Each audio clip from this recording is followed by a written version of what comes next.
you'd probably want to be a part of the clan. Yeah, of course. Well, I'd like to be a cool ninja, but I'm definitely not. Like, do I get to pick, or I'm the guy who makes a quip and dies? No, let's put rules on, not rules, but like Parameters.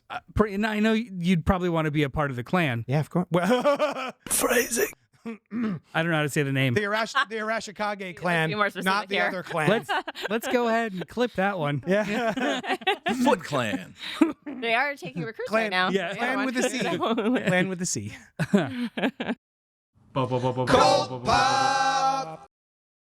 What's up to all our sidekicks and henchfolk out there in the Geek Nation, and welcome to one of the longest running pop culture podcasts of all time. So in the span of all that is time, the longest running is ours, which is maybe like that much if we're doing a visual. A little closer.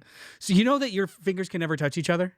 I can. No. Your fingers can never touch each other They're a because little there is sticky. physical space here, and you can keep dividing that physical space on In an half and atomic half and level half and half. over and over and over and over and over again where they'll never touch each other. You're welcome. Well, hey, if you're new here, there's some information you may not have known. This is a place where we celebrate the things that we love, like movies, television, comic books, Al's affinity for cheese puffs. You knew the right thing to say. I didn't. AI's affinity for cheese. AI's affinity for cheese puffs, and all the other things that scratch your dirty, nerdy, itchy poos. Ah. Oh, okay. We're just going to keep going. Uh-huh. Tonight, we're broadcasting to you live from Young Junk HQ. Young Junk! A Ouch. bomb-ass podcast studio. Popcast? Popcast. We're Popcast studio in Philadelphia, PA. We are kind of a podcast, I right? would rather listen to podcasts. Yeah. We're changing it here. You're welcome. I'm JD of Johnny Destructo's Hero Complex, located at 4327 Main Street, Philadelphia, PA 19127.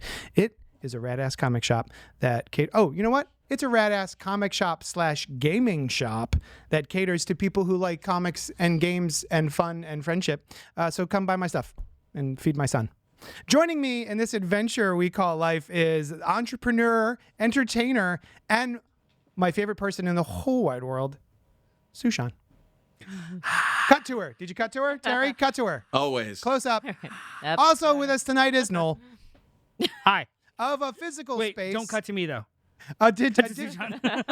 Noel of a physical space, which is a digital space that celebrates physical media. You can find him at physical _ media _ space. Or some people say at physical space, all underscores. I don't like that. I don't either. But we also want to draw your attention to the producer extraordinaire. He's behind Vicious Marshmallow, a.k.a. T to the Airy, a.k.a. Eric. Artz, a.k.a. the Butcher of Beanie Core. Ooh. Oh, because he's got the cute hat now. He's a Beanie Boy. Yeah. Um, Little beanie baby. Producer Beanie Baby Terry, Boy. as well as his trusty sidekick Noah. Friends, I have 2 questions for you. Yes. 1, if anyone that's watching or listening wants to know more about Young Junk HQ, Young Junk! the space services where they can inquire these, find these answers. You need to go to the YouTube. That is where we do most of our communications now. Leave us a nice comment anywhere and send us a note. We would love to have you. We have a bunch of great programs here at Young Junk. So like and subscribe, because that is how you become a fan and get to see us more and make us more popular. Boys, what do you think of that? I would love to be popular. I'm cool with just Never being. been popular. I'm cool with being perceived. No, I want to be popular, but not perceived. No, I just want to be. I just want to be seen. I see Here. I see you, baby. You want to ask the second question?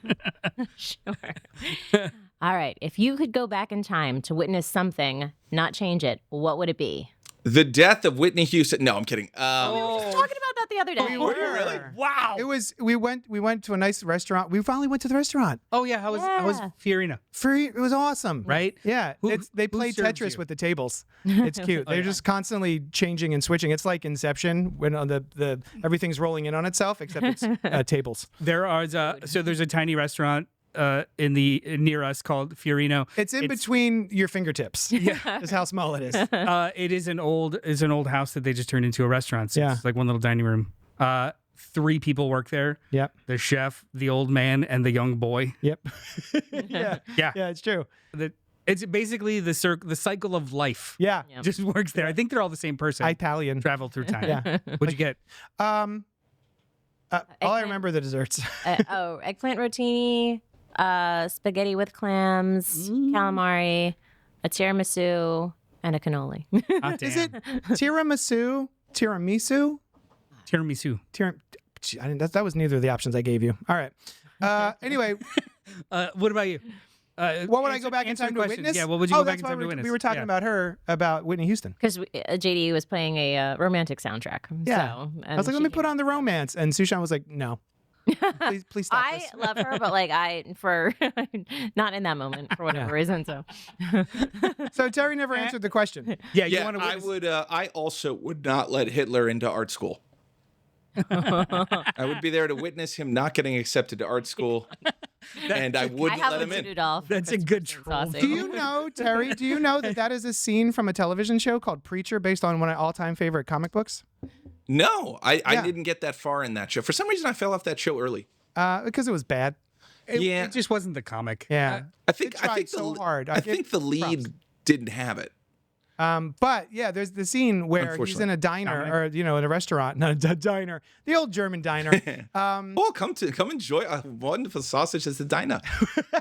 And it's him just not getting into art school over and over and over again because he's in hell. Yeah. That's pretty funny. Anyway, Well, would you go back in time? what would I to go witness back and something? witness but not change? Yeah, I put that caveat in the question because that's such a You got to choose Hitler. no. You don't gotta choose Hitler. You got to kill him. Every conversation. change it, though. There's a whole saying That's like what I'm saying. If you were going to change it. every conversation about time travel, it's just the conversation's over when, the random person's just like, go back and kill Hitler. Like, Yeah, that's what I'm saying. it's no longer a thought experiment. Right.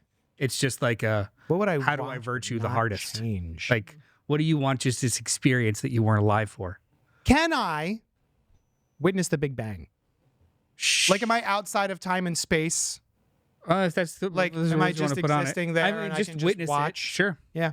You're maybe. Dr. Manhattan. I don't Yeah. know. Okay. Yeah. How would you, Ah, in so much as like, from what vantage point? outside of it. Well, you would have all of it. So you'd be current, past, and But future, outside, right? inside is all sides of it. It's the Big Bang. So it's not something that could be perceived, is it? You know what? When I get back, I'll let you know. Dose, dope. Dose. Dope. Twice. Are you in the white space like in cartoons? Hi, muscle geeks. What's up, fellow geeks? Hey, should we move on from this question If you want to. to the next part? Tonight, we're going to talk about the brand new Weird AF movie from Gore Verbinski. What a name. Good luck, have fun, don't die, which is also the title of the movie. It's good advice, but it's the title of the movie. But before we do that, we're going to talk about what we've been enjoying this week in a segment I like to call What's Poppin'. And then two listener emails and other bits and bobs. Remember, if you're here live, like some of the people already in the chat, feel free to comment, like, subscribe, hit the bell icon so you know when we go live, and post new content. Do that stuff. If you're watching this later, you're not live, but you're watching in your real time, but it's not the real time as when it's going live. You could do that shit also, because we love back and forth, whether it be on the emails or the comments or the thingies. Yeah. All right. It's Yeah, Sushan's turn. yeah, you go. No, You I was read like, you read the prompt we're now. Improving. I Yeah, a know, little it's bit. fine. I'm a pooper. You can also send show emails to cultpopgo.com. Nope. Oh, nope. That's not an email address. No, it's not. cultpopgo@gmail.com. And we'll address them here on the show. You first or me first? We got two letters. You go ahead first. Because we got letters. Oh, we have letters? Oh, we have lots and lots and lots and lots of letters. This one's from Alice. Who? Because it's from the show that your other favorite podcast, which is Inside the Morgue. Oh, I watched that one. She the rules are if you're not on the show, if you're part of the core three, you have to write an email if you're not on the show. Hello from Nola, Cult Poppers, writing this email the morning after Mardi Gras / birthday shenanigans. Please forgive. Why are any you doxing typos. her? Sorry, I am absent this week, but when you are a spooky bitch whose birthday falls on Mardi Gras, you use the travel points you saved for a honeymoon that didn't happen. Hey, Terry, mark one on the board for a mention of a wedding. It's that didn't on the happen. board. And you go to New Orleans, baby. Having a blast in New Orleans. And obviously, while I am here, I am thinking about vampires, particularly the vampire Lestat.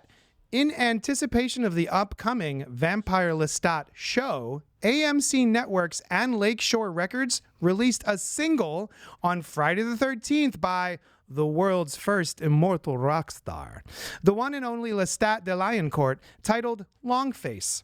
And I had to, of course, listen to it several times.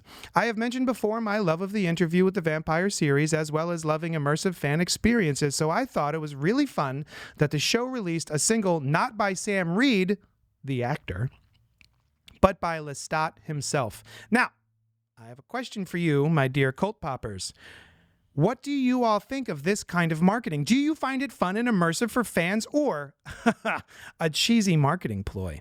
Or a fun third option I haven't thought of because I have been drinking too many hurricanes?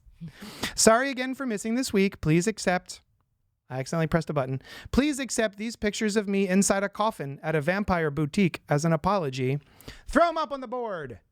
Put them on the glass. Dump them out. Dump them out for us. Dump 'em out. And a bonus pic of a ghost face sighting on Bourbon Street.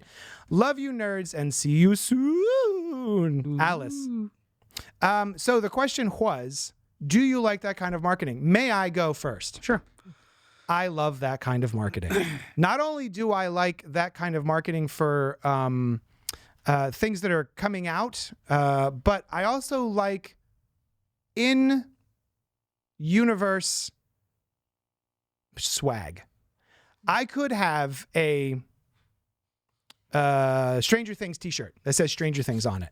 But if I was going to get one, I'd probably get the Hellfire Club. Hellfire Club. I was going to go with the radio Squawk. station, Squawk. And in fact, I bought myself the aforementioned Preacher comic book, was my all-time favorite comic book. The character, Jesse Custer, gets a Zippo from his dad, who in turn got it in Vietnam from Duke. John Wayne. Yeah, from John Wayne, and it says "fuck communism" on it. So I, being a fucking nerd, bought a Zippo that was blank, took it to an engraver, and had "fuck communism" engraved on my Zippo, even though at the time I don't think I was even smoking anymore. So I just bought a Zippo I was never going to use and had it engraved because it was from Preacher. So I love in-universe swag like that. I'm a big fan. So this sounds very, very cool. In fact, G.I. Joe, for fans of G.I. Joe the cartoon, there was an episode where the Dreadnoks created a fake metal band called Cold Slither. I was going to say something Slither, right? A Cold Slither. And notoriously terrible. Hair metal. Hair metal. Yeah. 80s hair metal. This past year, 2025, several months ago, they released a Cold Slither album that you can listen to anywhere. You could buy the vinyl. You could buy t-shirts. It's a fake. How bad is it? It's pretty bad. I immediately put it on my phone and listened to it on my way to go pick up Kai one day, and I was so excited. And your 4-year-old was like, no. Off. Yeah. No music. So yeah. But I'm a sucker for that type of. Do you have any kind of like immersive marketing? Yeah, I mean, I'm down for it. I can't think of any off the top of my head, but like, yeah, I think it's fun, and it can be cheesy, but that's okay too. Yeah. I'm like that, like just be creative, and get people's like attention. Mm-hmm. There's so many things that distract us now, and it's another distraction for sure. But it's a fun Baseline one. marketing distraction. Yeah. Yes, yeah. But yeah, I don't collect things like you do, so like I can appreciate the swag potentially that comes with it, but like I'm not gonna get it. I have a example? couple examples. What? This shirt. I made this shirt. Yeah. This is basically a Johnny Destructo's Hero Complex shirt, but nowhere on here does it say Johnny Destructo's Hero Complex. It's a design I have that just says "Read more comics or else." Yeah. Okay. And it's for like it's slightly different, but it's kind of like for people in the know. So I was thinking more along the lines of, with Lestat, I was thinking more along the lines of, on the Scott Pilgrim album, it's the band Sex Bombs songs. Yes.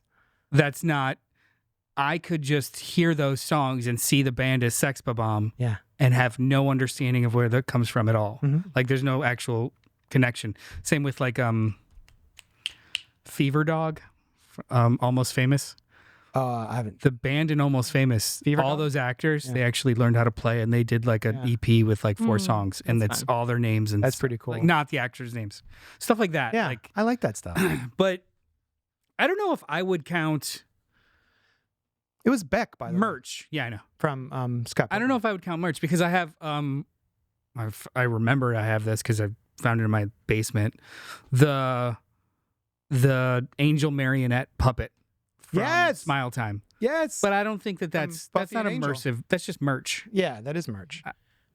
But it's still pretty cool. It's cool as shit. It's pretty cool. But the stuff that you don't necessarily need to know, it's from the thing, Yeah. right? That's the weird stuff that's just like, "Huh."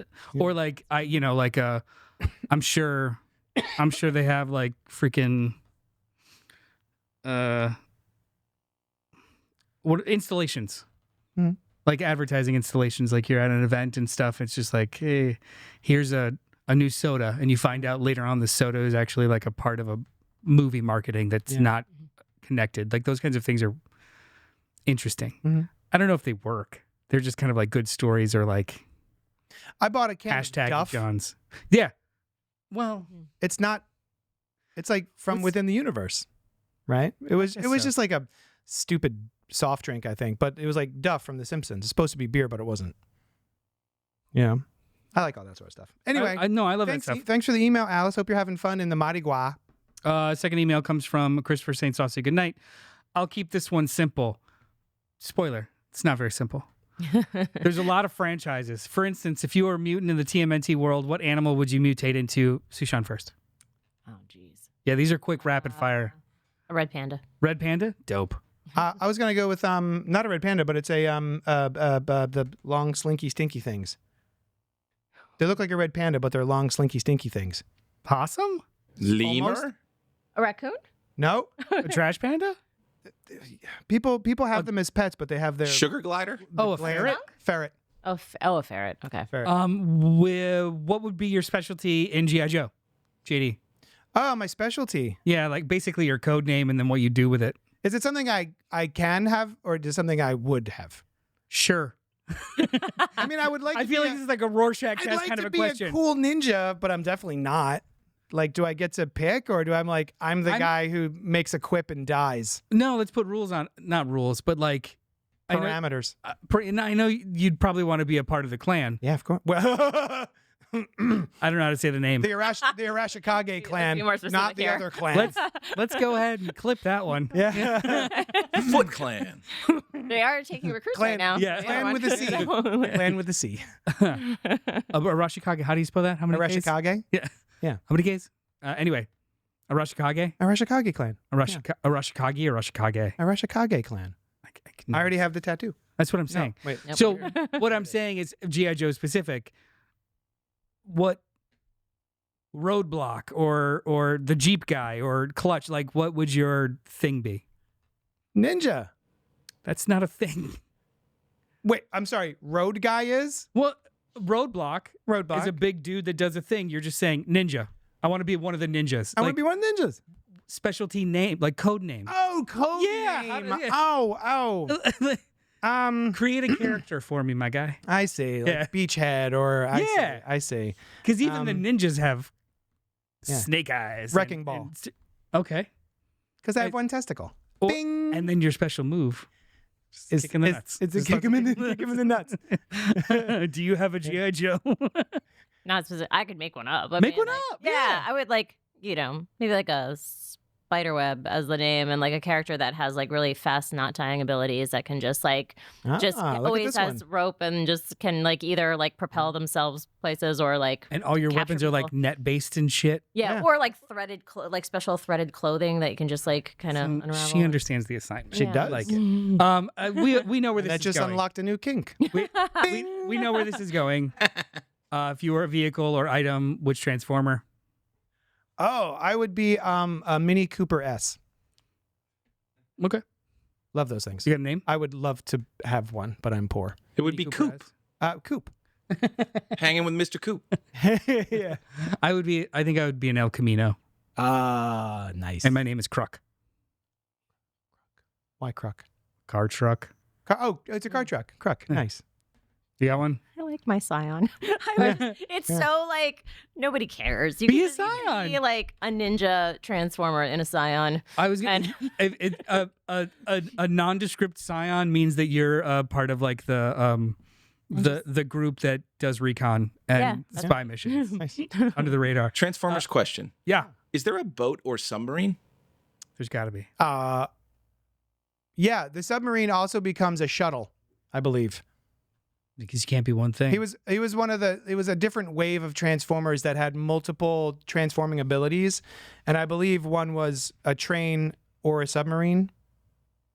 I'm also the bus. Is that your name? like a minibus? Just a van. Just a creeper van. Yeah, just a creeper van. What kind of cat would you be if you're a Thundercat? We see where this is going. Okay. He gives Calico. a calico? Calico. I'd be an orange. That's a calico, right? Yeah. No. Wait, what's a calico? Like my cat. Minimally 3 colors, I think. Yeah. Yeah, calico. I'm a mutt. Nobody be You furless. You like already are a calico with all the different colors. what I'm saying. So that's Do you have a cat? If you were a Thundercat? Just a black cat. Just a black cat. Black cat. Let's go. For Chris, it would be a koala. This one is the hardest because there's so much to choose from, probably because something in communications like dial tone. He also picked a calico. Nice. Black 1985 Toyota SR5 extra cab pickup. Way to be specific. That I don't know. Oh what wait, that no, there's means. more. Featuring a 2.4 liter 22 RE engine, 5-speed manual transmission, black roll bar, KC highlights, and 33-inch tires. Thanks, Chris. I don't know what any of that. I know what the word tires means. You know what? They're on a car. You know what? sometimes. Because we got through that segment, Yeah. here's a treat. Oh! I already got mine. It's Thank It's- you, Noel. it's a jelly. It's a jelly. Yeah, So do we have it's- to peel these? It's weird. It's How do you peel it? weird gummies because my specialty is weird gummies. I don't know which one's better. Want to check it in there? You see it? Hmm. Weird ass gummies How do you even? Do you have to I'm like bite it? called Juicy Drop Gummy Mystery Cubes. Like- There's a gummy Oh, cube you just keep- outside you with just a keep mystery rubbing it. inside. You just keep rubbing it until it breaks. This is a shark. Look at him.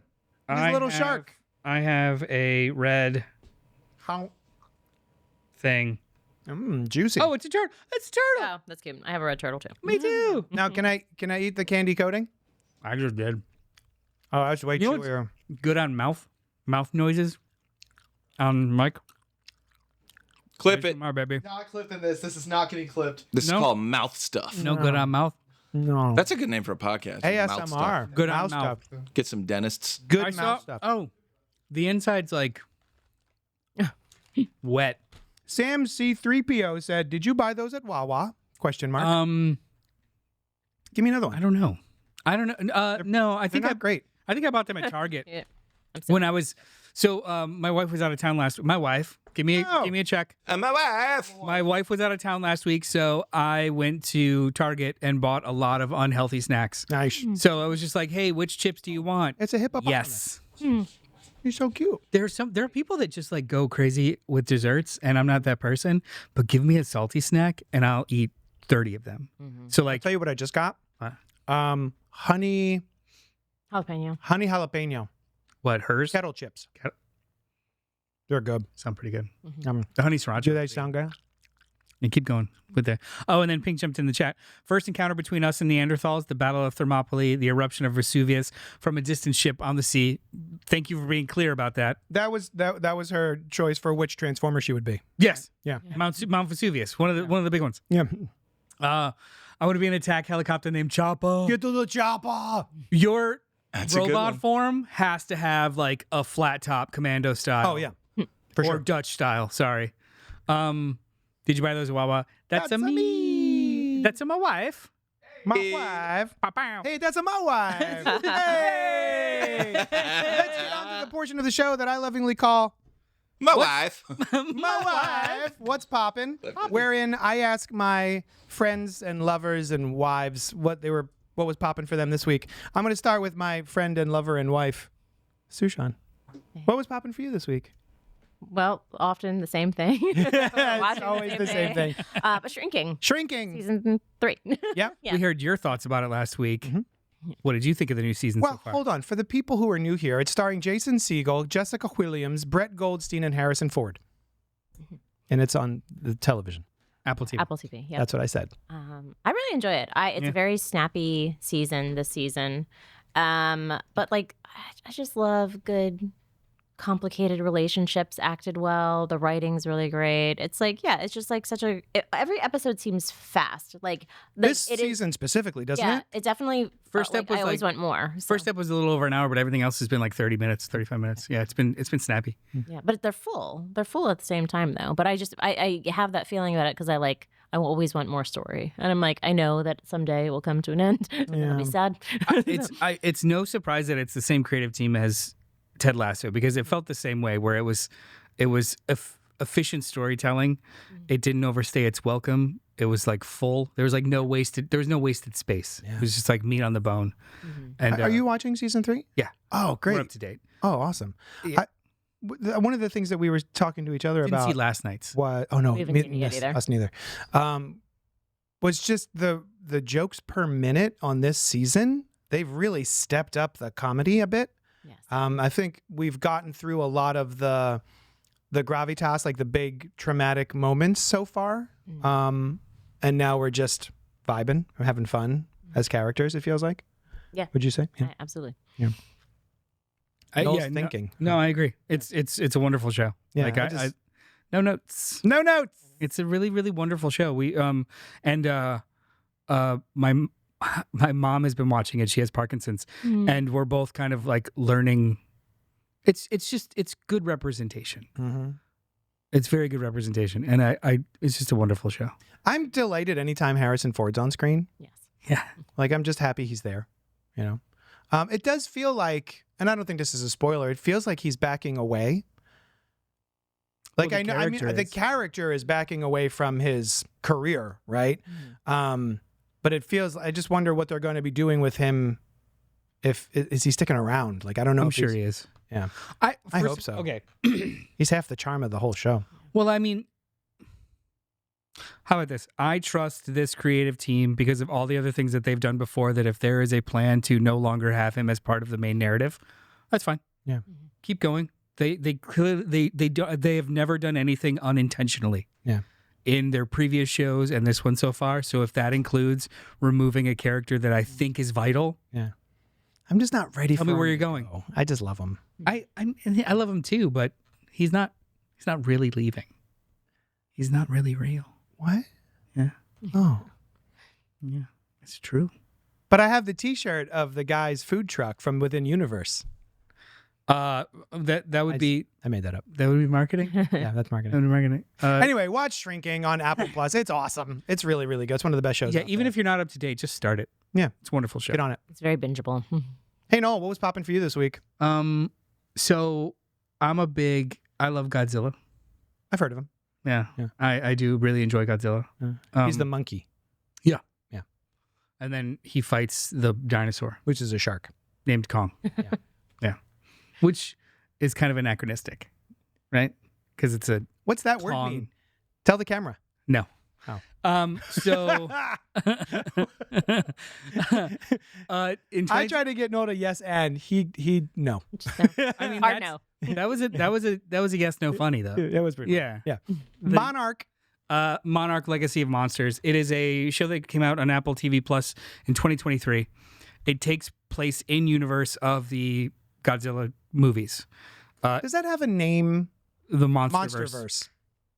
Sorry. It is starring Anna Sawai, Kiersey Clemens, Wyatt Russell, and Kurt Russell. After the world-shattering revelation that monsters are real, two siblings follow in their father's footsteps to uncover their family's connection to a secretive organization known as Monarch. Now, is this a monster show? Barely. And that's why it's good. Like how Shrinking is a therapy show. Barely. Yeah. Yeah.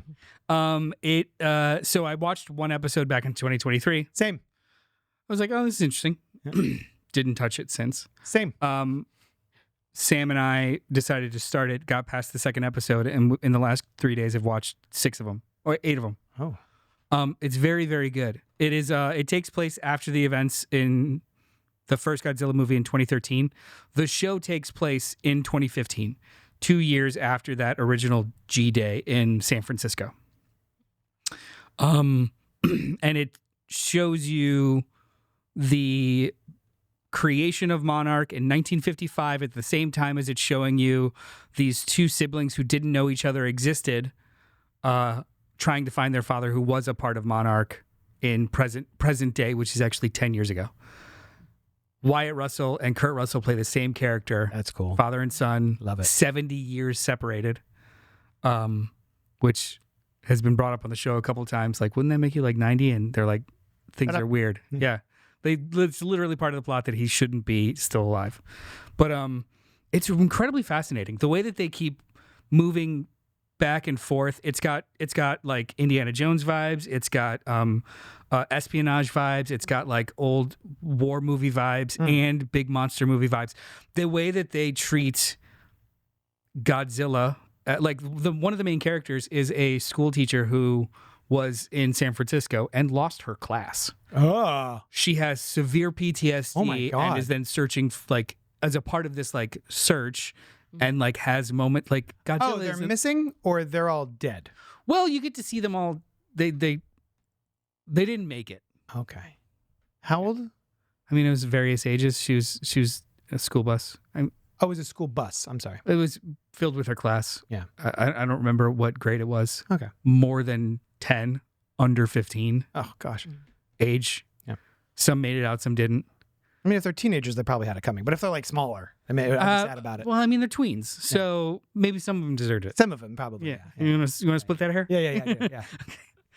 It's just a really well done espionage-esque show Nice. with tons of great actors. Yeah. And really great special effects. Why am I thinking Watanabe? He's not involved at all, is he? No, he was in the Godzilla movie. That's what it was. And they do reference him because he was the show too is like it fills a weird gap of how this altruistic organization based on science becomes like militarized in the 50s and then how to swing back from like it's actually really cool. Nice. It's very like fiction juicy. Yeah. And the new season is coming up later this month. Yeah, I keep seeing trailers for it while we're watching Shrinking, I think. Yeah, I was surprised that it started in 2023 because I don't think I saw that with you, the original episode that you watched, and it was new for me. Yeah, it was one of those like I'll give it a shot, and then if I think it's worthwhile, I'll tell Sushan about it, kind of thing. Yeah. It's pulpy, but it's like really well acted and really really fun. And Kiersey Clemons is fantastic in it. Who's that? Look her up. You see a picture of her, and you're gonna be like, oh. But I can't, like, she's in Hearts Beat Loud. She's in... Oh! Yeah. It's her. She's got the eyes and the face. Yeah. There's hair in her head. It's the whole thing. Yeah. Anyway, Skin. Whole first season it's 87% on Rotten Tomatoes. The whole first season, 10 episodes, is out now. The second season starts at the end of this month. Also, what I forgot to say. Dope. What a good movie. There you go. Dope was what awesome. I forgot to say, and what got me interested in the first place, this was developed for television by Chris Black and Matt Fraction. Comic book Matt Fraction. He is a part of comic books Matt Fraction. Creating this entire show. Yeah. He is a showrunner. That's awesome. Good for him. It's got like and writing it's Batman. Good. Nice. It's very smart. It's smarter than it needs to be, which I like in fiction. If you guys like comic books, Matt Fraction is the name to look out for. He's really good. What's been popping for you? Oh, what's popping for me? I'll tell you, Daredevil Born Again, which is a show that came out back in 2025, and we watched 4 or 5 or 6 episodes of it. I don't remember. And then our son became aware of things and then was like, spooky, stop, no spooky, can't spooky. So we stopped watching it. Starring Charlie Cox, Vincent D'Onofrio, Deborah Ann Woll, and John Barenthal. So the season 2 is coming up at some point, and that made me go, wow, we never finished Born Again Part 1. So we'd like to finish it. But then, they go to bed.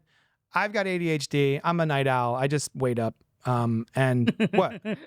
Keep talking. We're laughing. Then, so I go downstairs. I go downstairs and I wait for my brain to shut up. And sometimes I watch some stuff. So I was like, I'm going to go back and rewatch the Daredevil Born Again episodes that I've already seen because I don't remember a lot of it. And just to see if I feel differently about it. Because when it first came out, I thought, this is pretty good. it does not hold a candle to the original Daredevil, in my opinion. Like the Netflix stuff was top tier for me. I think it's still one of my all-time favorite superhero shows. And then there was some shenanigans behind the cameras that I was not sure about. I wouldn't label them as shenanigans, but go on.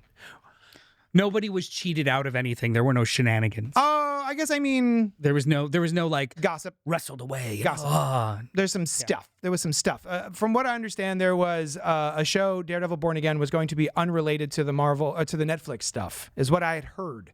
And then for some reason, they decided not to go that route and wrote new scenes to include Foggy and Karen, etc. And then they kind of like put that in the first episode to bridge the gap between the Netflix shows and what they're doing with this show.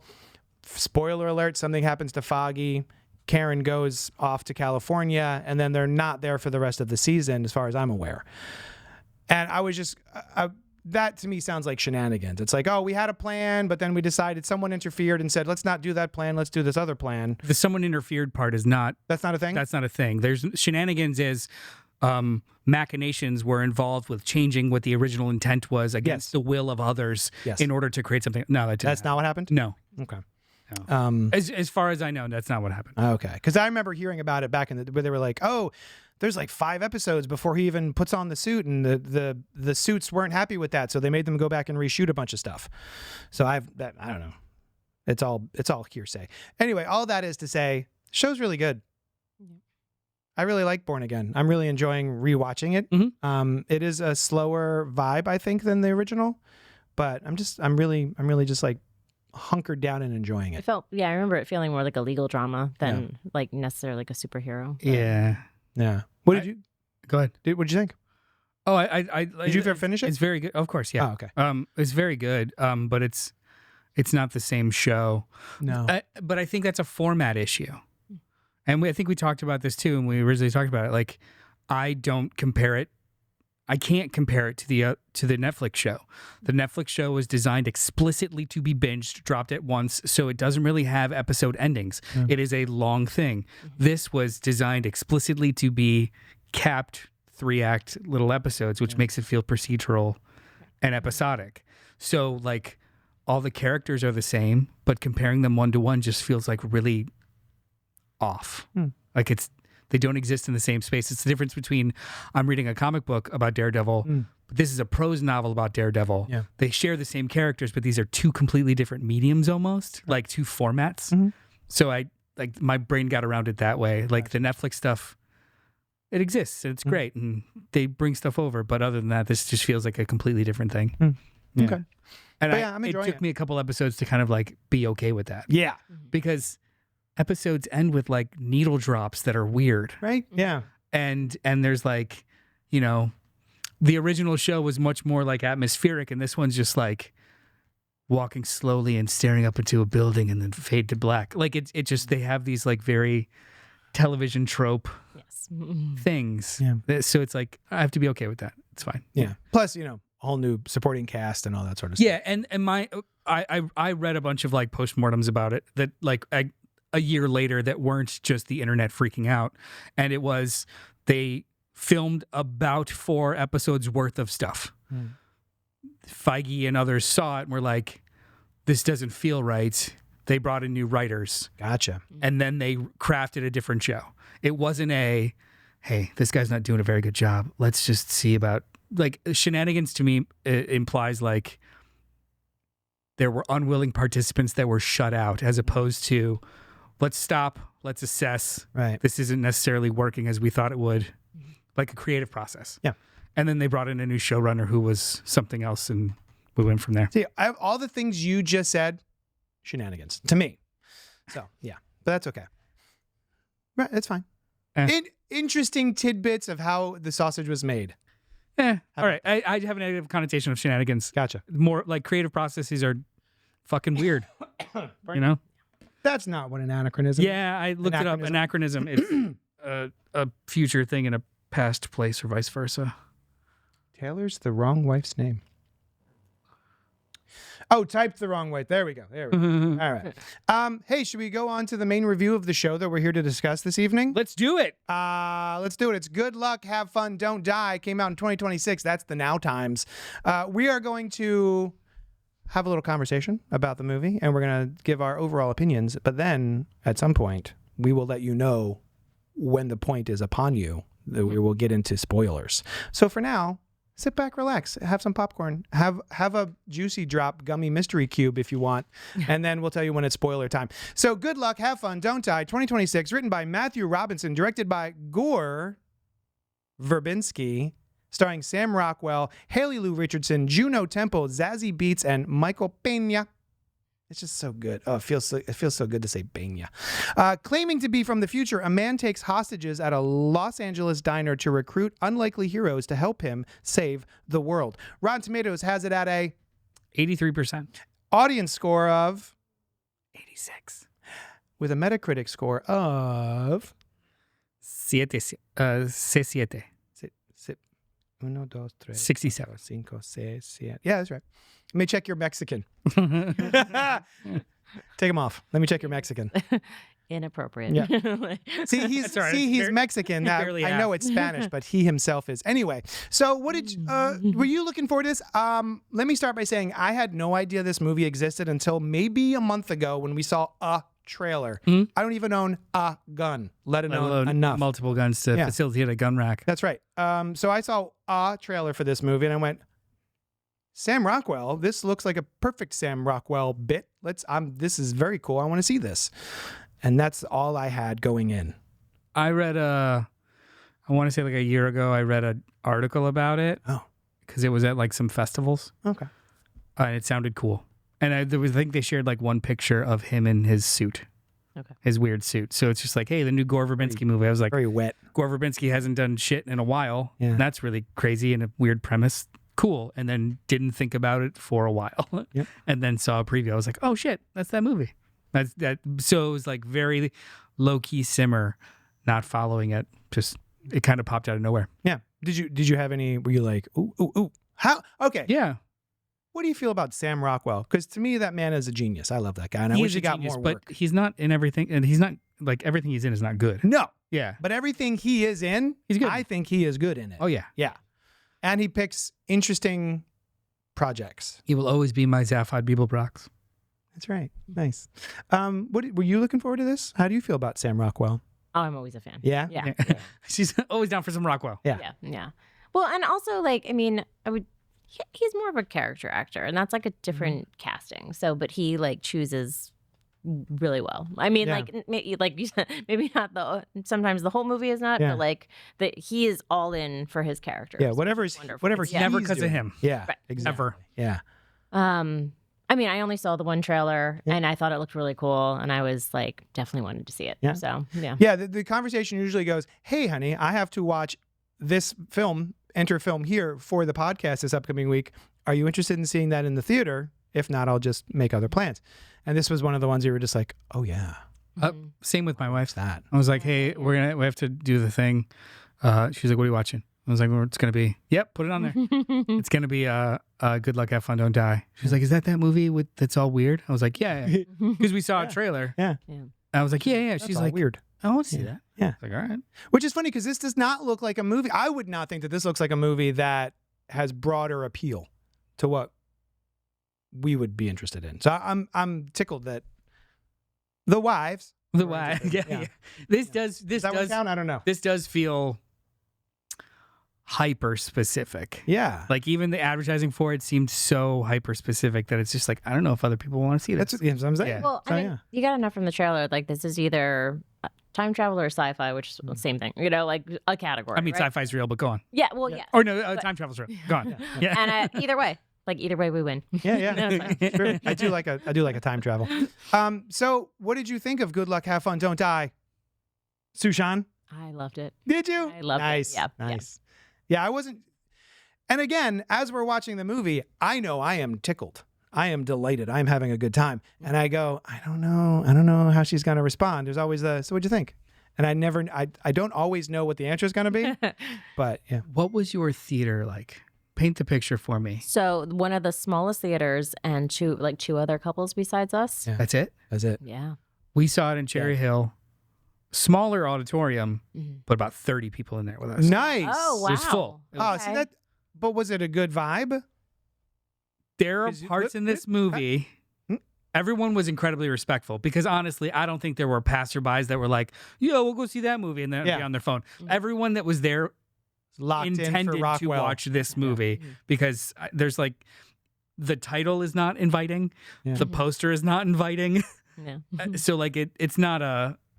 They're not killing time to see this. They actually want to go see this. The title is so uninviting that multiple times before it was time to go see this movie, I was like, "Oh, we're gonna go see something. 3 things. Something, comma, something. I don't remember the name of the movie. There are parts in this movie Do stuff, eat food. that are so out there. You could feel everybody not sure how to respond to it. Yeah. To the point where we took my sister also. My sister came with us. She made some audible noises, and I was like, "Shh, I think I did too. no." Like, what the It was kind of like that, like just like no, not yet, not yet. is happening? And then some other people were like, what? Yeah. Like just kind of like getting into it and not sure how to respond until somebody else broke the seal. Yeah. Because there are things in here that are presented as funny, fucking awful, Yeah. but so fucking awful, it's kind of funny. Yeah. Like it's almost perfect satire. Mhm. Yeah. Presented as fact. Yeah. It does not. What's the word? Subtext versus text. Garth Marenghi. There's no. That's right. Nice. What's the quote? Do you remember it? Some authors like to give or subtext. Yeah. Those are cowards. Yeah. Yeah. Fucking cowards. Yeah. This is just text. Yeah, Yeah. it's This just movie has text. opinions on things, and they're just telling you the opinions. It is a creative checkbox of fucked up things in this world Yeah. and how it can get worse. Yeah. Yeah. Oh my gosh. But hilarious. yeah. It's a black comedy. But is it though? Mumsy. Mumsy. That's a throwback. I also thank you for asking. I love this movie. Good Luck, Have Fun, Don't Die is a wall-to-wall baller of a film. This was so much fun. Very, very dark, but hilarious and delightful and fun. And I kept thinking, what did I keep? You went to Everything Everywhere All at Once. Mm-hmm. And then I had a different, to me, the vibes felt very much like Sorry for Bothering You. Do you remember this? Oh, Ricky Stanfield. yes. Also Zazie Beetz, I believe. Yep. Sorry I believe about it's you. another. Yeah. So I think it's a melding of those two vibes, those two movies smooshed together. And I just had such a fun time with it. We both walked out being like, that was awesome. God damn. I feel like Everything Everywhere was broader. It was more. This is gonna sound weird, but I think Everything Everywhere All at Once is much more accessible than this movie. I agree because the dark part of the comedy didn't get as dark. Well, So- also too, I think that even with the cultural specificity, with specificity, when you're that specific, it almost feels more relatable because everybody has specificity. And then the with that movie, the overarching theme is we are all untapped potential at all times, and that's also very broad and accessible. This is like hyper specific. This one feels less accessible. Maybe it's the time travel of it all, because even in that, it was more like side travel. Multiverse. Yeah. Yeah. But this being like constant loops and just fucking up people as you go. Yeah. I don't know. Everything Everywhere has like an emotional center that makes feel more accessible. This is just fucked up. Yeah. Laugh or walk away. Yeah. Yeah. Yeah. Yeah.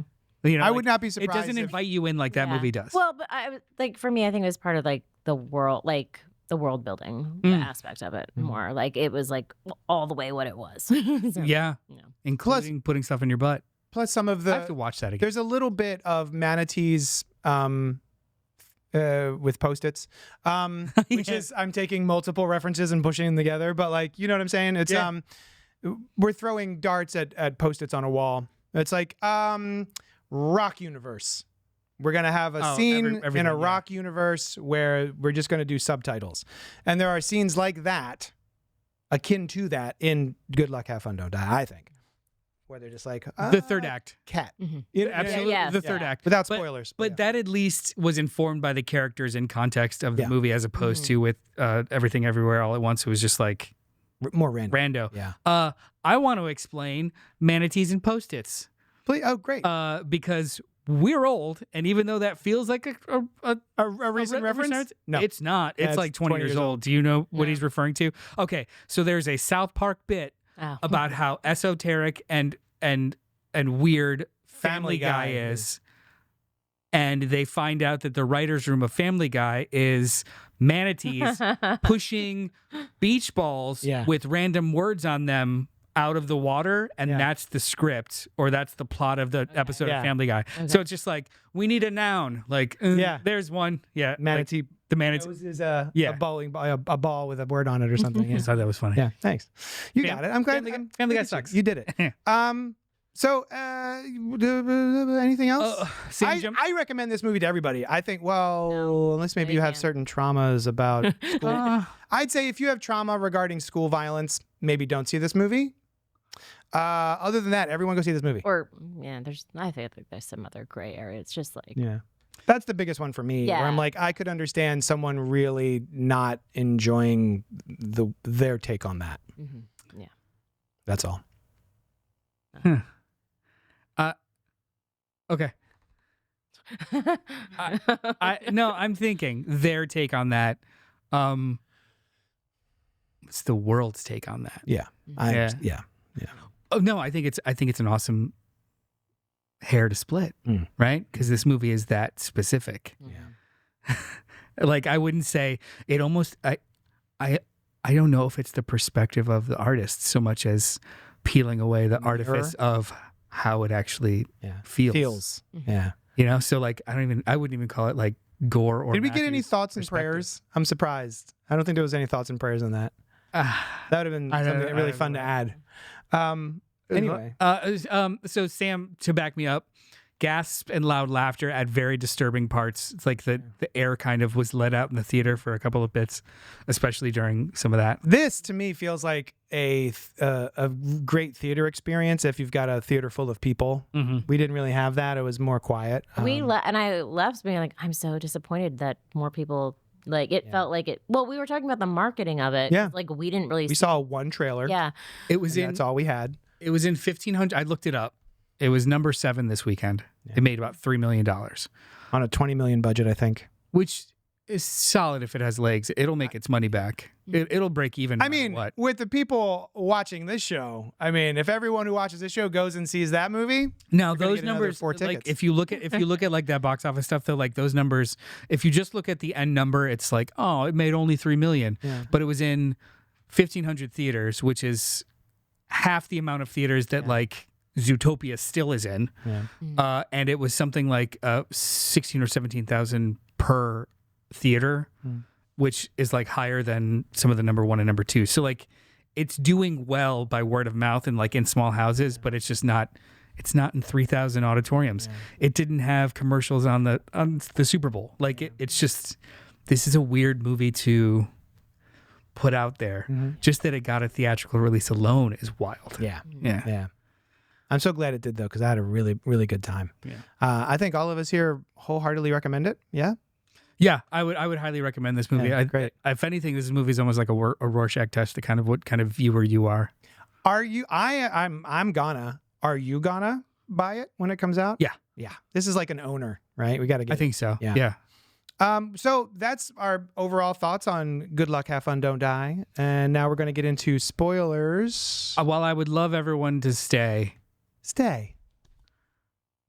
The less you know about this movie sometimes might be the better. Yeah. Yes. I'm glad I went in almost blind. Yeah. So if spoilers don't bother you, great. Yeah. But some of the jokes may not land. Some of the shocks may not land. Yeah. So happy to ruin it for you. Yeah. Go see it.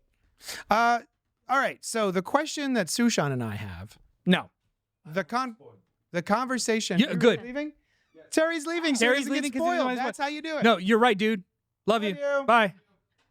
Sam says we went on a Sunday at 1 p.m. and it was packed. So, all right.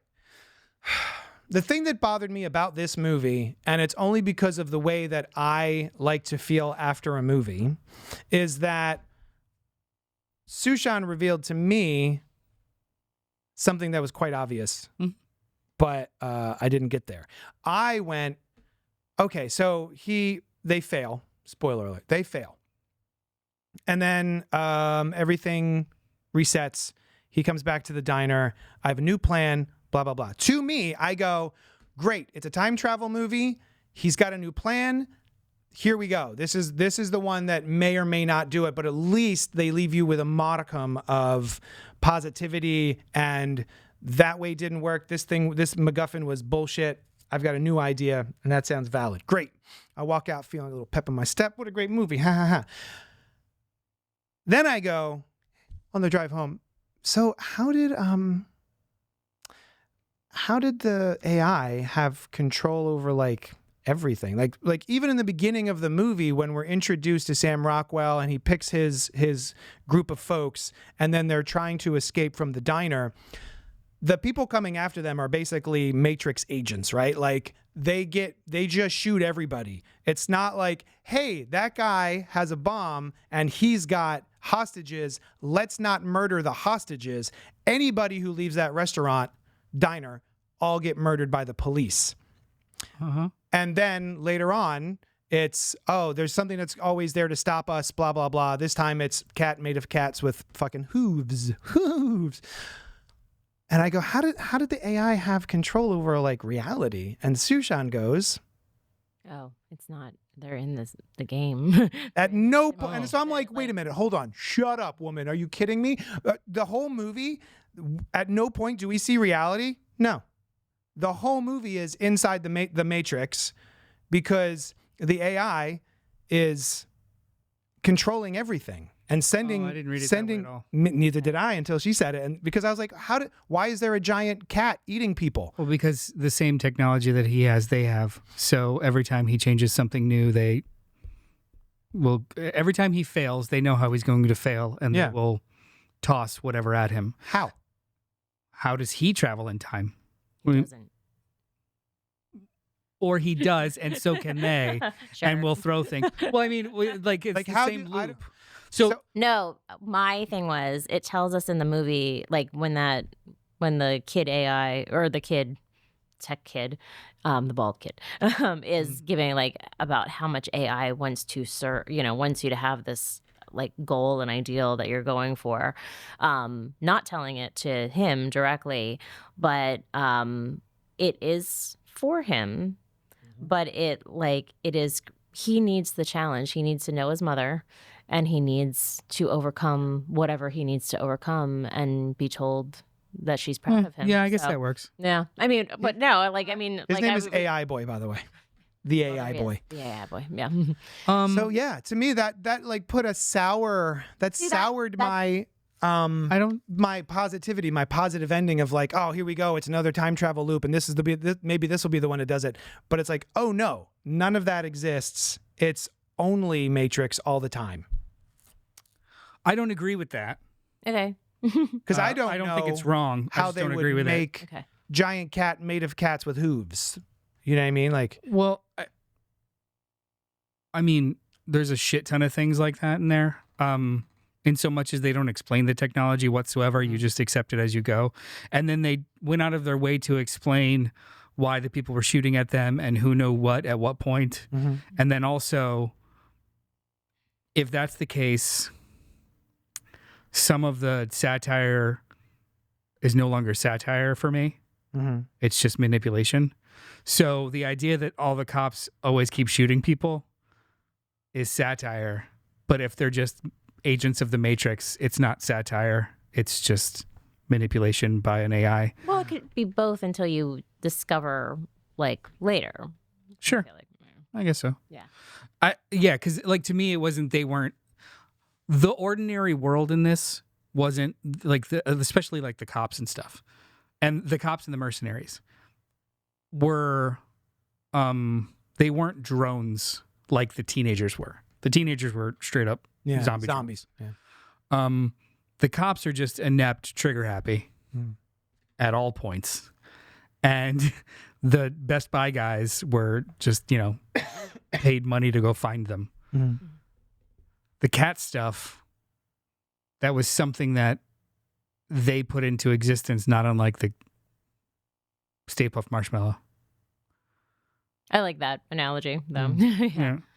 It's like, don't say it out loud, whatever. And then the making fun of decision him. was made. I mean, maybe there was a sequence in here, or a conversation where he even mildly attempts to explain that how they're able to create just whatever might try to stop them. But then He does like an, I don't know how they do it. They just do it. Like it's kind of like this is the loop I'm in, and it's always something different. Yeah. Well, they're always, I feel like, okay, you got rid of the phones.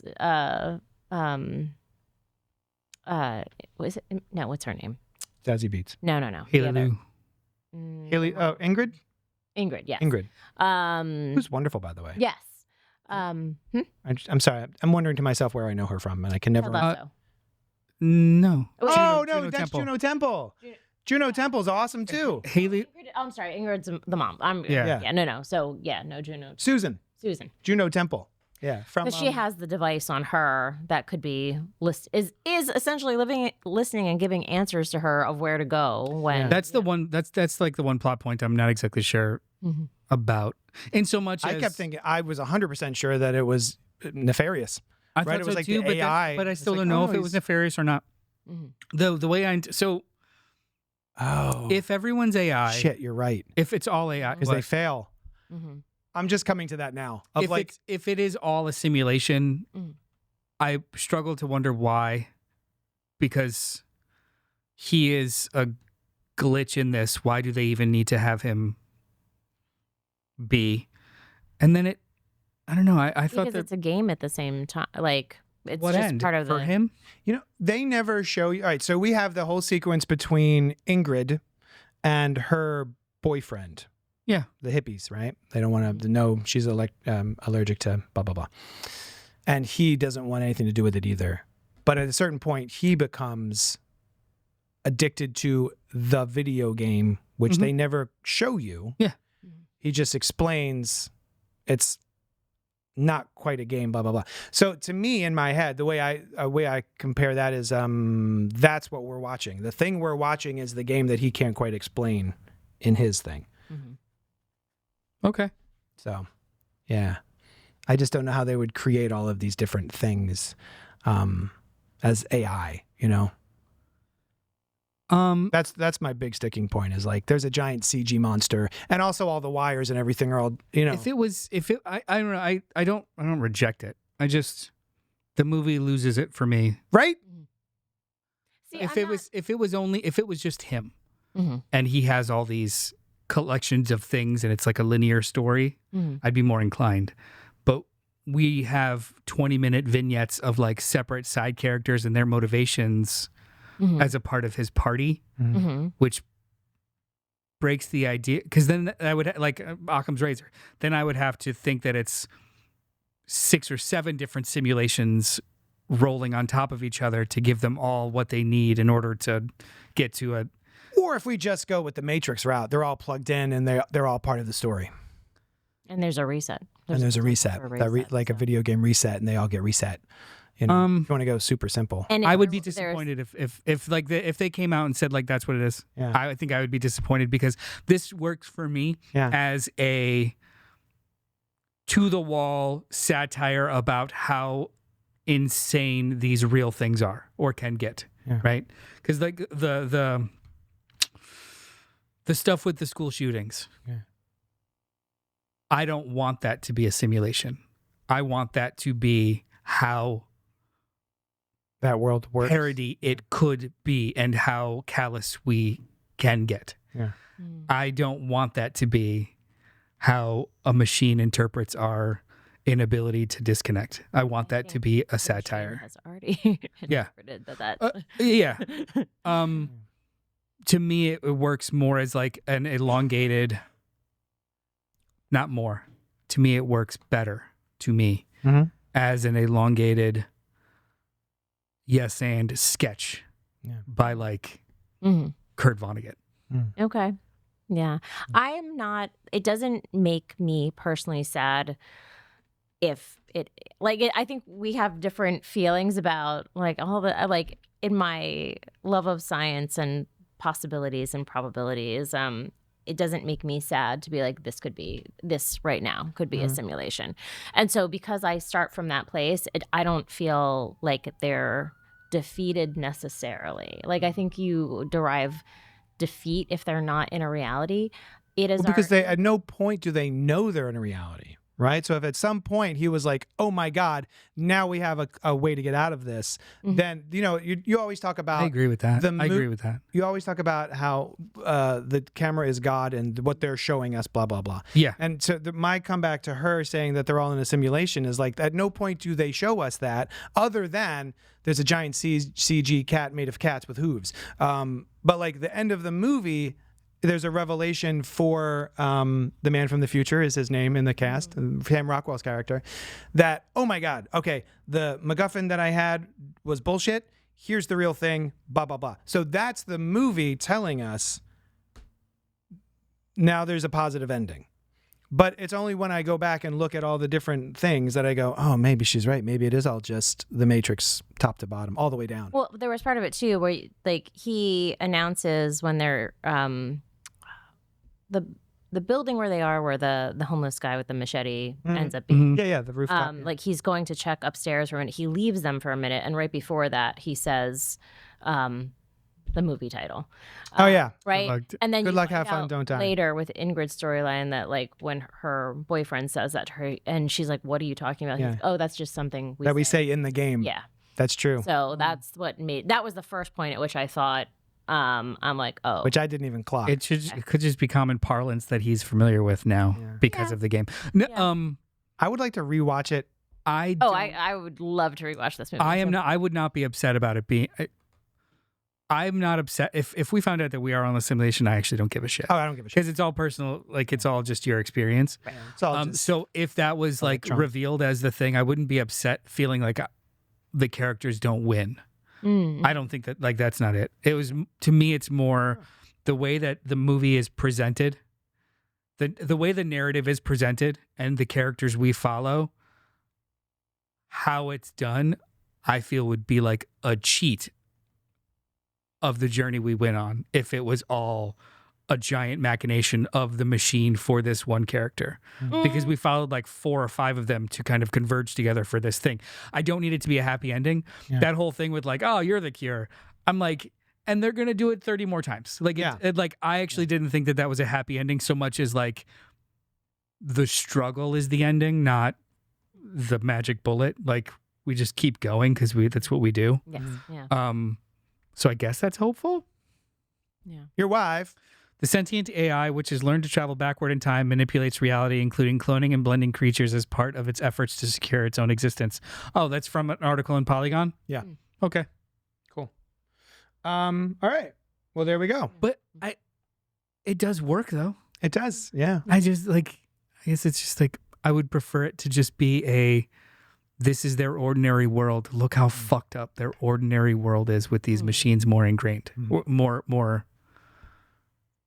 Well, I could see that, and then also the AI has taken source material from the world already being messed up, and to make it as parallel a reality as possible imitates some of that. There's no way for this conversation to end without. There's no way for this conversation to end. Yeah, and that's great, though. I know, right? because it could always be like, and or they knew that you knew what you knew when you knew it. Yeah, and they recreated that for you to think you knew. I'm not attached to the idea of that, but like there were enough things in there that made me think like, oh well, here we are. Yeah, I think I've always been more of a sucker for like a good satire anyway, though, and I don't feel like we've had those for a very long time. See, I don't think.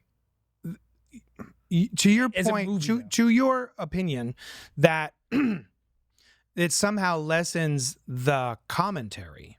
No. To make it all Matrixy. That doesn't bother me. I think it would lessen the commentary in so much as the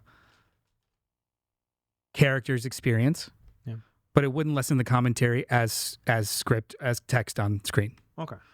I also think that it wouldn't lessen the commentary at all if it was revealed in the very last second that this is all its own ruse and these are my machines and these are my puppets to carry on with what they do. Like if that was shown at the very end, then it doesn't lessen anything because the whole point is that it mimics this and this is their reality. But for it to be nebulous, if at all, for it to be nebulous and not a part of the expressed drive and goal of these characters, then I do think that it would be a bit of a rug pull that wasn't earned.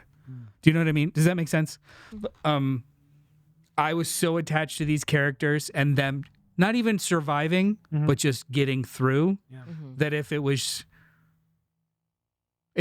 implied but never revealed to me that it is a facade, I feel like it's a little bit of a failure of the storytelling because that's not a part of what you're showing me.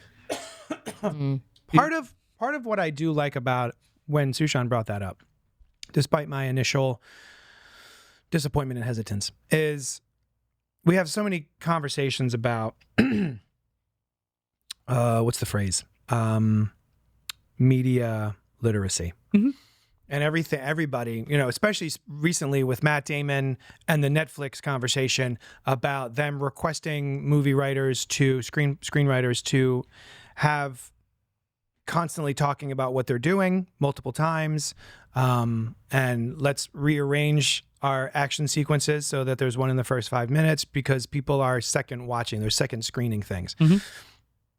And what I like about the idea of what Sushan is saying is that it feels like something that they didn't explicitly tell us, but they did if you were paying attention. Like if you weren't second screening this movie and you watched the whole thing with eyes, Sushan's eyes, you would get that. Do you know what I mean? Like theater without a second screen. No. I'm not. That's not a negative. That's not what I'm trying to say.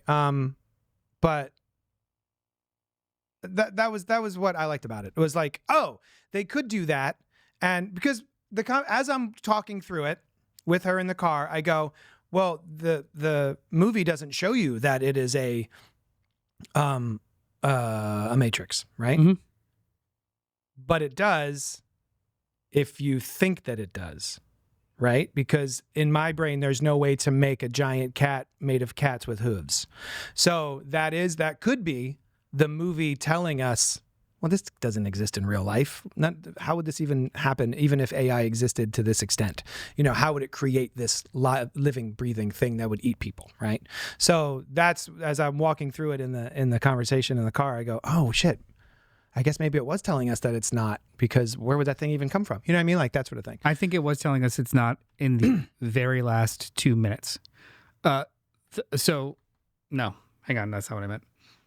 I don't think that the whole movie is a simulation. Okay. But I would argue that the last 2 minutes of Ingrid being taken away is potentially a simulation because they didn't get to turn it off in time, and he bounces, and this is like her new reality. And she doesn't have the technology to stop it. Yeah. So that could potentially be a little pocket of we win. But all the things that happened before that, I'm not exactly sure. Unless she figures out a way to escape, at least to separate herself, then that is a different line of reality. So for the likelihood of him coming back in the way that he did, I think changes because he did not incorporate her before. He had never incorporated her before that in the other 100 runs. Yeah. But they imply that was intentional.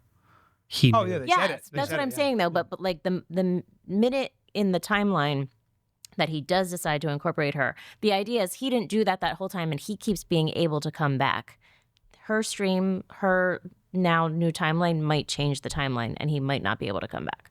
I mean, it implies that he does, but like there's so many variables that he changed by choosing her that As long as she just doesn't die, he can always come back. yeah, essentially. But then also like that is its own. See, what kind of time travel theory are we talking about? That's its own thread now. Right. Yep. And he goes back to the beginning of that thread that was created, so it's not that thread anymore. Right. That's what I'm saying. So yeah, sure, multiverse. Yeah. But still, I wouldn't argue simulation. No. Personally. I like that. I feel like it could be either. If in comparison to like a Matrix, I think the really, in the satire of it, they've chosen to be there. And that is a different type of simulation. Especially the fourth one. Did you get to rewatch the fourth one? No, I didn't. That's basically. Did you remember Resurrections? I rewatched it and I actually liked it 10 times more than I did when I first saw it. Okay. But that's basically the end of the movie. Like originally they had a tacit agreement of let us keep doing this thing and we'll let you keep doing that thing. It lasted for a couple decades, but then, still power shifted. At the end of this one, they're like, no, we're going to fucking change this. We have power now. We're going to change this world how we want to. Because they aren't just happy being in a simulation and knowing it so much as, well, if we're in a simulation, we know they can change everything. And they do. I'd like to That revisit to me is a winning while knowing. And it shows us that, right? Great comment by Sam. This is giving me time motion sickness. Nice. Sam, what do you think? Is it all a simulation? Like time travel on top of a simulation? Nah, fuck that.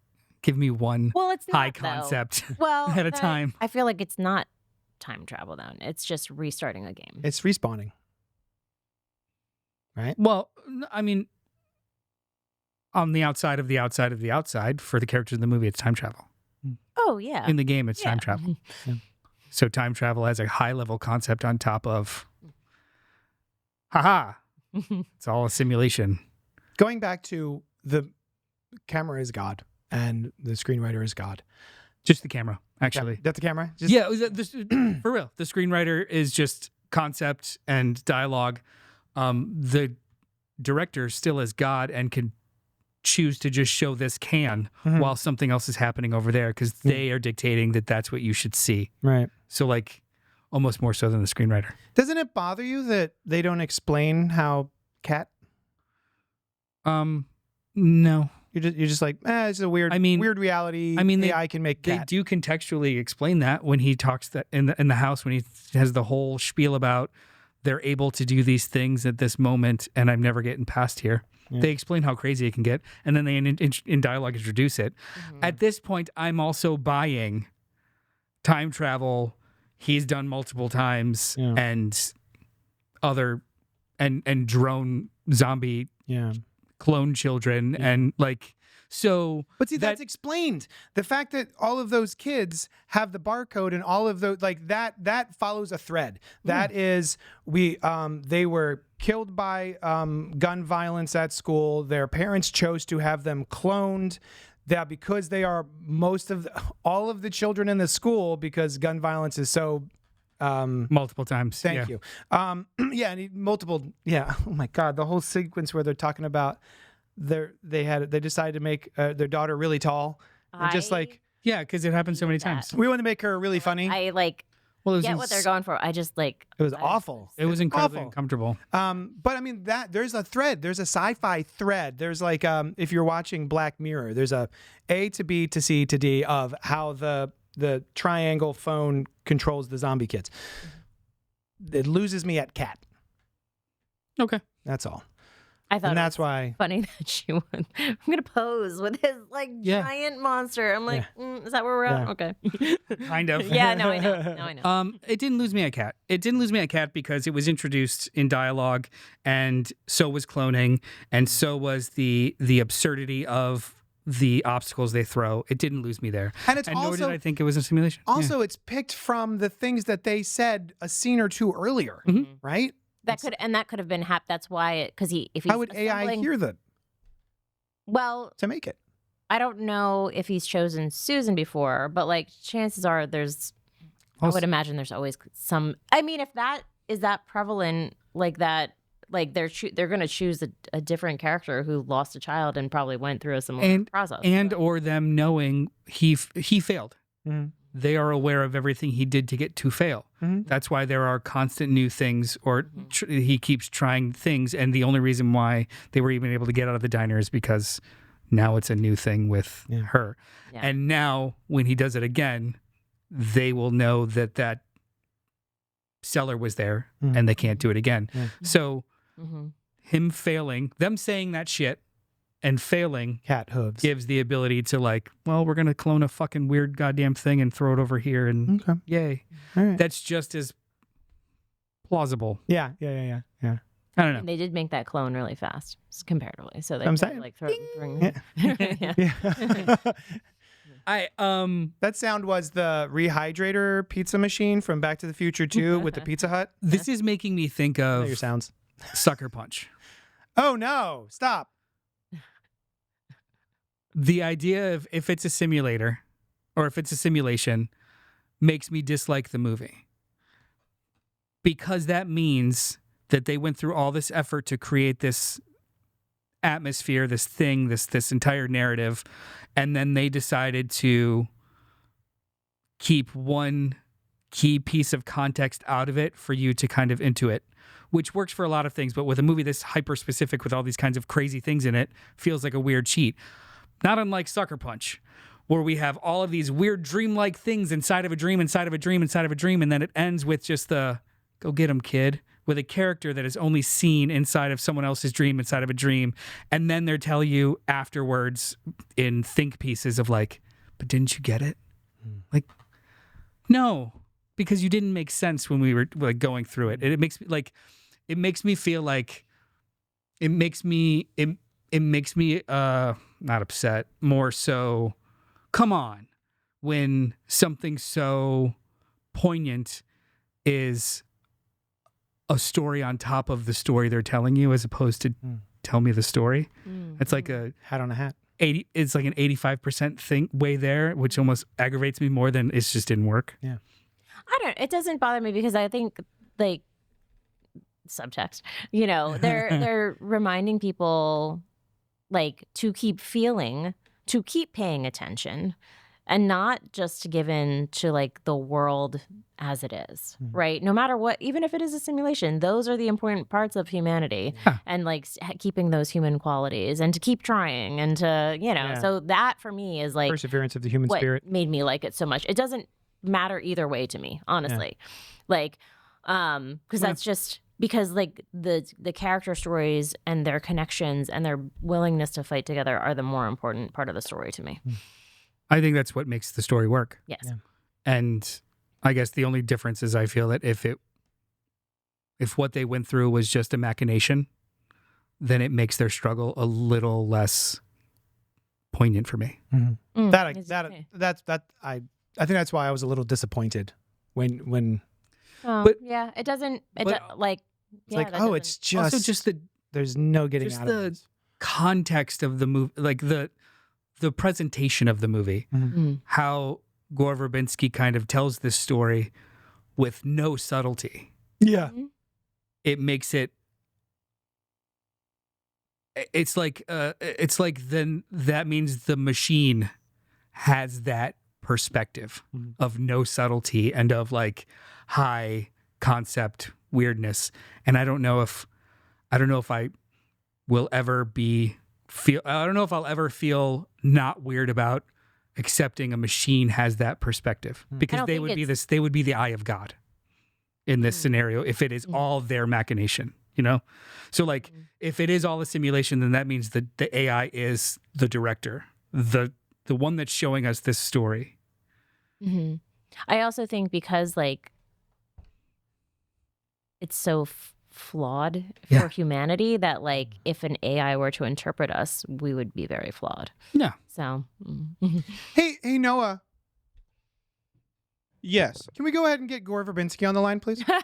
Yeah, let me start dialing. Thank you so much. Like, what were you going for? Yeah, what were you doing there, bud? What do you feel? Oh, fuck off. This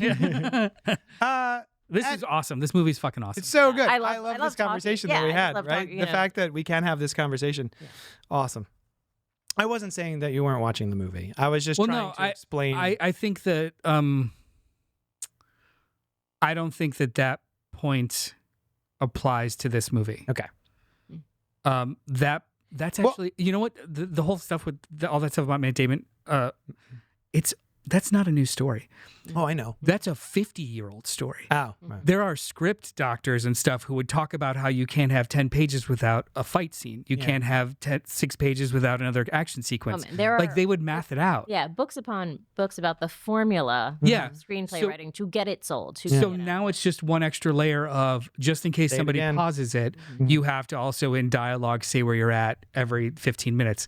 Yeah. To me, it's like the same math that they're applying to stuff that they were 20, 30, that Jerry Bruckheimer was like, that's too soon. It's too long before an explosion. But Throw it one has in. shifted based on current attention span. Yes, absolutely. But the idea of that being like a motivator for that,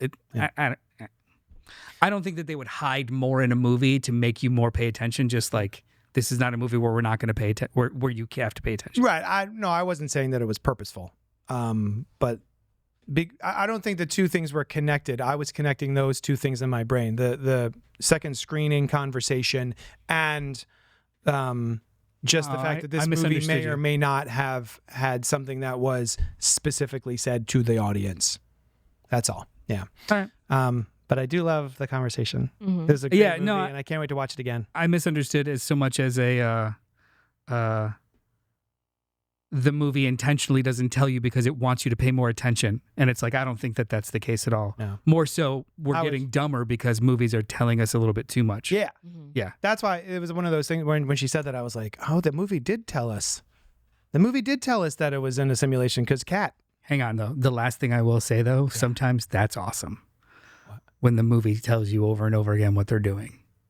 Like it is awesome. Yes. Like what? Mhm. Oh, Top Gun Maverick. Top Gun. I knew. Top I Gun knew Maverick, Top Gun. F1. These There- like it was these, F1. That was the these other one. movie-flavored movies that are like Dad movies. dad movies. Yeah. Yeah, it's true. They continually reassess the stakes for you, so you're never lost. Like, did you get to see Top Gun Maverick? You probably I did. Yeah, I was not. It did not have my full attention. She was second screening the whole time. She was like quadruple screening. the if you have a chance to even read the script, it is just mathematically perfect. Like you don't even have to feel the feelings of the characters on the screen so much as this is just such a perfectly put together movie, like chronologically, because like from jump they are describing what they have to achieve by the end of the third act, and then showing you stages of it in each act as a rising action. So by the time the third act happens, you don't need explanation, you don't need anything extra, and you know exactly when it falls apart. Okay. Yeah. So Oh, like that's great. Yeah, like it's not like a. It's I not remember somebody- knowing, like, I didn't, like, it's like, it's just not because it's so handed to me, it's not my type of movie. It was more of like rewarding at the end, being like, instead of somebody doing ADR in a cockpit of like, no, you're not supposed to do that. Like you were a part of the entire journey, and when it starts to fall apart, you become more invested than you were for 2 acts. Right. So like it was just like a perfect rolling downhill kind of a movie because they were so repetitive with you. And it wasn't always the same type of repetitive. It was Which is we're great, going to though, show too, you yeah. on the board what you got to do. We're going to go trial runs to figure out what you have to do. We're going to show you a simulation and how this person can do it and you can't, and then like they're in it. It's movie flavor dad movies. Sorry. Movie flavored No, movies. but and also that doesn't generally, like, for that sake, like, just knowing whatever detail, if it's a lot of detail and you're giving detail, people are only on average retaining 20% at a time. Basically, So like yeah. if you you need the payoff for the audience for its popularity to make sure you almost over-explain and go on and in the idea of teaching people, you have to present it differently for different types of learners. Yep. So you've done your job. When you're talking about it being perfectly, that's great. That's actually great. So yeah, so I don't think redundancy is a problem so much as just intelligently operationalizing it. Yes. In art, it's just awesome. That and then you end up having a fucking movie like F1 being nominated for Best Picture. It's not because it's better than all of those. It's just because it's such a well-crafted, put together, It was pretty good. executed It was. movie. I watched Well, it. it was the acting was Yeah. great too. Yeah. So yeah. Well, thank you so much for hanging out with us. Please go see Good Luck, Have Fun, Don't Die. I think this movie deserves to be seen in the theater on one screen. Seek it out. Yeah. Seek it out. Next Wednesday night, same bat time, same bat channel, we're going to be doing a Scream franchise kills bracket. We're going to be going through all of not the Scream movies. This is important. Not the Scream films. Or killers. We're not ranking killers either. Just the murders. Actual murders. Just murders bracket. Murders all the way down, baby. So thank you for hanging out with us. Also check out the Fresh Floppies podcast where Jeremy and I talk about this week's comic books, but without spoilers. Go to a physical space. physical _ media _ space There it is. on Instagram. Go look at all this. You just got a bunch of boxes in the mail, didn't you? Your boy found. Is that you? You're my boy? Yeah. Okay. No. Found a subreddit where they just do swaps. Nice. Oh. Yeah. Okay. I spent shipping. Nice. You got to, Just cycling it's a good shit out. Stack of stuff. Yeah, it was awesome. Yeah. I was So so happy. thank you so much for hanging out with us, and we will talk at you later. Thanks, honey. Young John!